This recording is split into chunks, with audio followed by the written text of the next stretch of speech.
بسم اللہ الرحمن الرحیم۔ السلام علیکم۔ راجستھان کی ریت پر ایک نام ایسا بھی تھا جسے سن کر شامیں جلدی ڈلنے لگتی تھیں۔ ماں اپنے بچوں کو خاموش کرانے کے لیے اس کا نام لیتی، قافلے راستہ بدل لیتے اور رات کے مسافر دعائیں پڑھتے ہوئے سفر کرتے تھے۔ وہ ایک خطرناک ڈاکو تھا، اتنا خوفناک کہ خود ریاست کے سپاہی بھی اس کے علاقے میں داخل ہونے سے پہلے وصیتیں لکھ کر نکلتے تھے۔ اور وہ ڈاکو تھا رستم سنگھ راٹھور۔ لوگ کہتے تھے کہ راجا کی حکومت دن میں چلتی ہے مگر راتیں رستم سنگھ راٹھور کی ہوتی ہیں۔ اسی زمانے میں ایک بار رات راجستھان کے ایک گاؤں سے دوسرے گاؤں جا رہی تھی۔ ڈھول کی تھاپ، اونٹوں کی گھنٹیاں، عورتوں کے گیت اور دولہے کے دوستوں کی ہنسی پورے صحرا میں گونج رہی تھی۔ مگر جوں جوں سورج ڈھلنے لگا، قافلے کی خوشی خاموشی میں بدلنے لگی، کیونکہ سب جانتے تھے رات سے پہلے منزل نہ ملی تو پھر شاید منزل کبھی نہ ملے۔ اصل منصوبہ یہ تھا کہ راستے میں ایک جان پہچان کی بستی میں قیام کیا جائے گا، مگر قسمت کو کچھ اور ہی منظور تھا۔ اونٹ سست پڑ گئے، راستہ طویل ہو گیا اور شام اندھیرے میں بدلنے لگی۔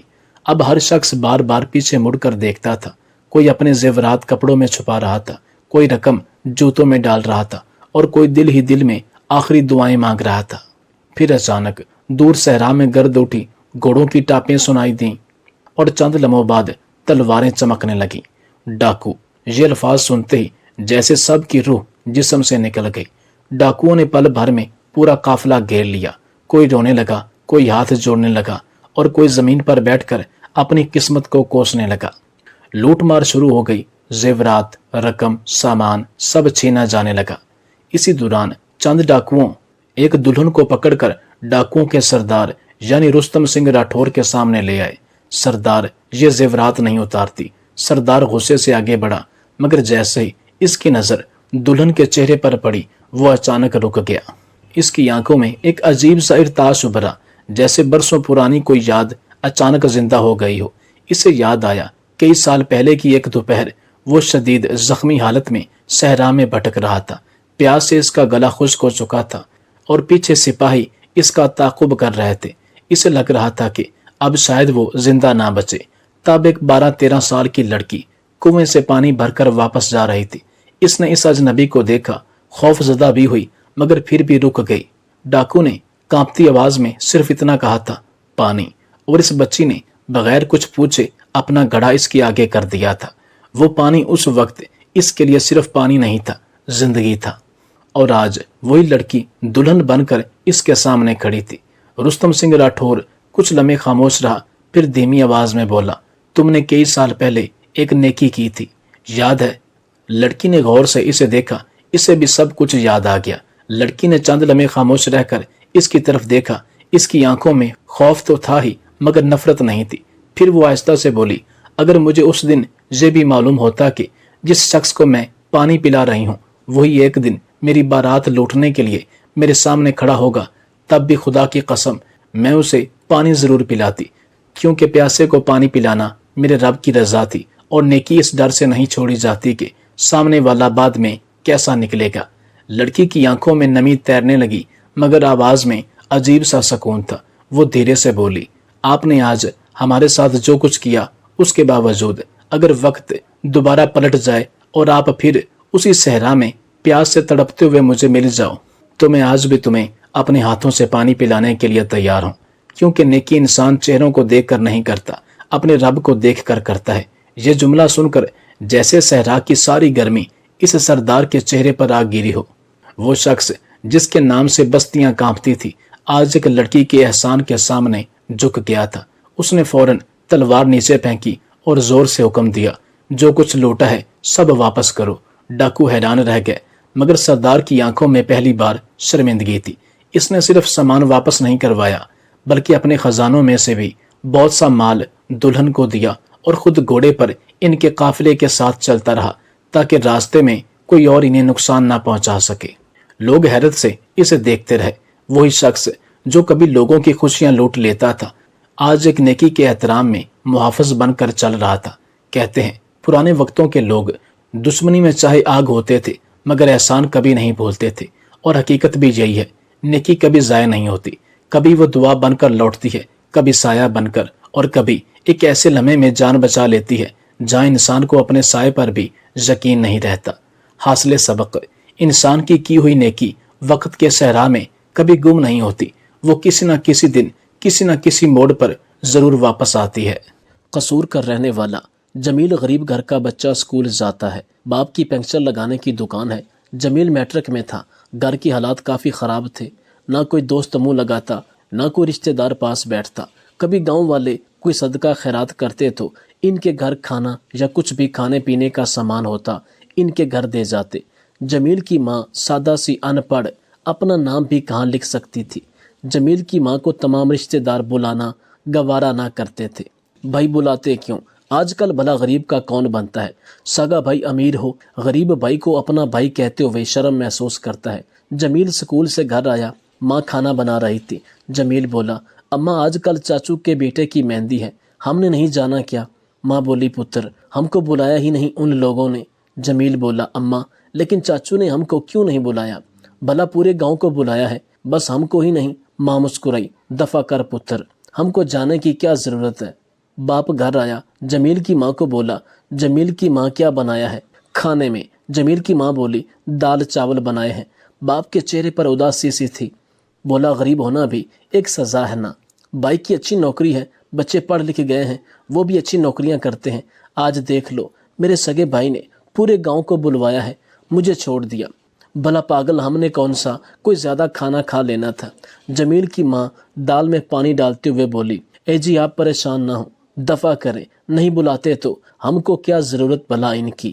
اللہ کا شکر ہے ہم اپنے گھر میں عزت کا کھانا کھاتے ہیں، کوئی بات نہیں، آج غریب ہیں تو دن بدل جائیں گے۔ لیکن سوچو نا، ہم کتنے بھی سوچ چکے ہیں، اپنوں کو صرف اس لیے چھوڑ دیتے ہیں کہ وہ ہماری حیثیت کے نہیں ہوتے، وہ ہمارے اسٹیٹس کے نہیں ہوتے۔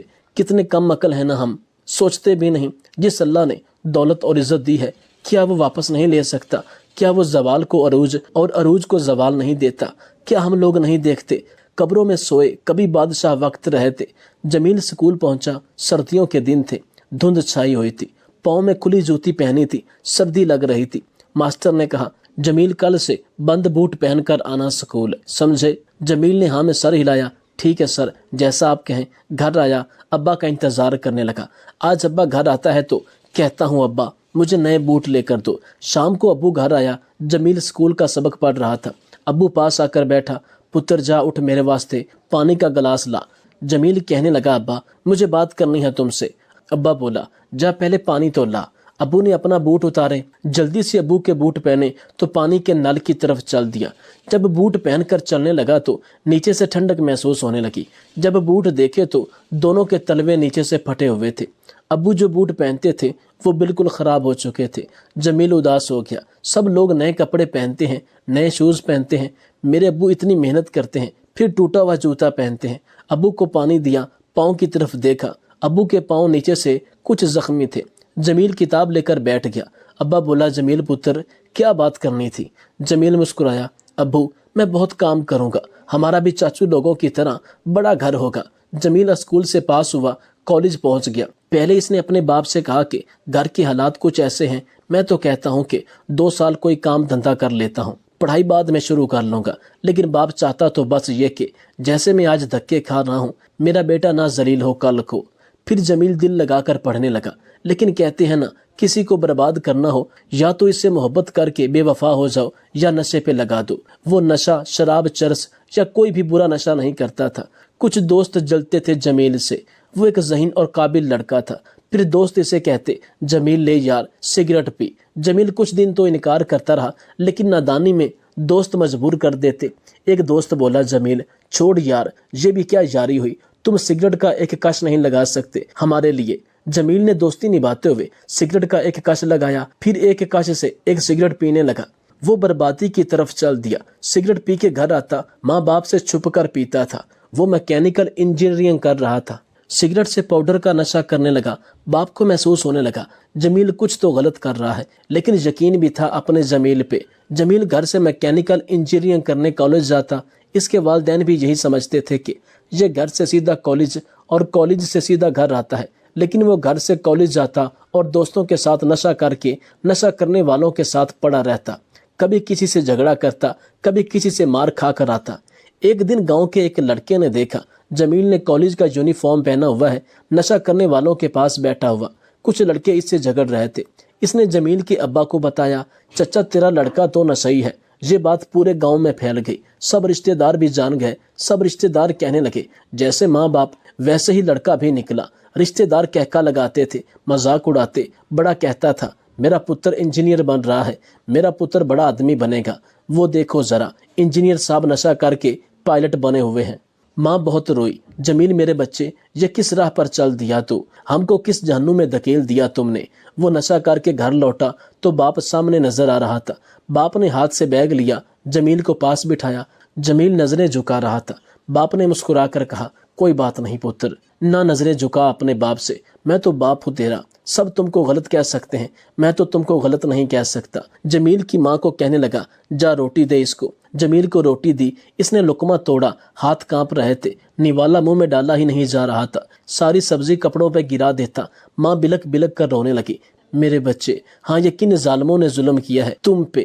ماں دیوار کے ساتھ لگ کر بیٹھ گئی، آنکھوں میں آنسو تھے، وہ باتیں یاد کرنے لگی۔ جب جمیل یوسف کہتا تھا امی تو نہ پریشان ہوا کر، دیکھنا میں انجینئر بن کر اچھی نوکری کروں گا تو جتنے رشتہ دار ہم کو اپنا نہیں کہتے وہ ہمارے گھر دوڑ دوڑ کر آیا کریں گے۔ سینے سے لگایا جمیل کو، میرے بچے تو ہمارا سہارا ہے اور تم ہی بے سہارا ہو گئے۔ باپ ساری رات پاس بیٹھا رہا، صبح جمیل اٹھا، جمیل کالج جانے لگا۔ باپ نے جمیل کو پاس بٹھایا۔ جمیل سمجھ گیا تھا کہ ابا کو سب پتہ چل گیا ہے۔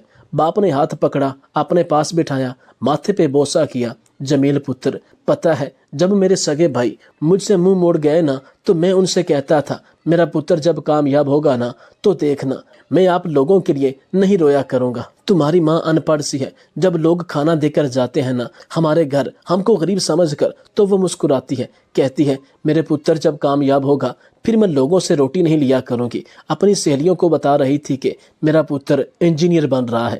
پتہ ہے مجھے کہہ رہی تھی ہم حج کرنے جائیں گے۔ پتر تم کس راہ پر چل دیے ہو۔ جمیل کی آنکھوں میں آنسو تھے، باپ کے چہرے کی طرف دیکھا، آنکھوں میں بے بسی تھی۔ پھر باپ نے ٹوٹا ہوا جوتا پہنا، پتر جب تک میں زندہ ہوں تمہارے لیے سب کچھ کروں گا، جو مانگو گے لا کر دوں گا۔ اتنا کہہ کر باپ اپنی پنچر کی دکان پر جانے لگا۔ پتر تم کو اس حالت میں جب تیری ماں دیکھتی ہے تو بہت روتی ہے۔ جمیل تڑپ اٹھا تھا، نشے کی لت لگ جائے تو چھوڑنا ناممکن ہوتا ہے، لیکن بات نیت کی ہوتی ہے۔ خود کو بدلنا ہو تو کون سا مشکل کام ہے بھلا۔